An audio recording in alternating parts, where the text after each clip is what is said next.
ఏపీలో నియోజకవర్గాలు పెరిగితే రాజకీయాల గేమ్ పూర్తిగా మారిపోతుంది. గెలుపు సులభమా కష్టమా? లాభాలు: చిన్న నియోజకవర్గాలు, ప్రజలకు ఎమ్మెల్యే దగ్గరవుతాడు, స్థానిక సమస్యలు త్వరగా పరిష్కారమయ్యే ఛాన్స్, కొత్త నాయకులకు అవకాశం పెరుగుతుంది.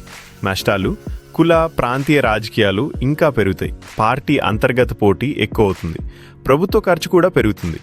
రాజకీయాలపై ప్రభావం: పెద్ద నాయకుల కంటే లోకల్ లీడర్స్ పవర్ పెరుగుతుంది, పార్టీలకు క్యార్ మేనేజ్మెంట్ కష్టం అవుతుంది, టికెట్ కోసం పోటీ మరింత తీవ్రం.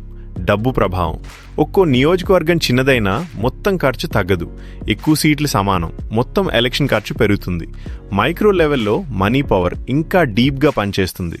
స్థానిక నాయకుల ప్రభావం: గ్రామ స్థాయి నాయకులు కింగ్ మేకర్స్ అవుతారు, చిన్న లీడర్స్ డిమాండ్ భారీగా పెరుగుతుంది. ఎమ్మెల్యేల ఆదాయం: పోటీ పెరగడంతో రికవరీ ప్రెషర్ కూడా పెరుగుతుంది, చిన్న ఏరియా కంట్రోల్ ఎక్కువ, లోకల్ ఇన్కమ్ ఛాన్సెస్ పెరుగుతాయి. అంటే నియోజకవర్గాల పెరుగుదల ప్రజలకు మంచిదా లేక రాజకీయాలకు కొత్త సమస్యలా? మీ అభిప్రాయం కామెంట్లలో చెప్పండి.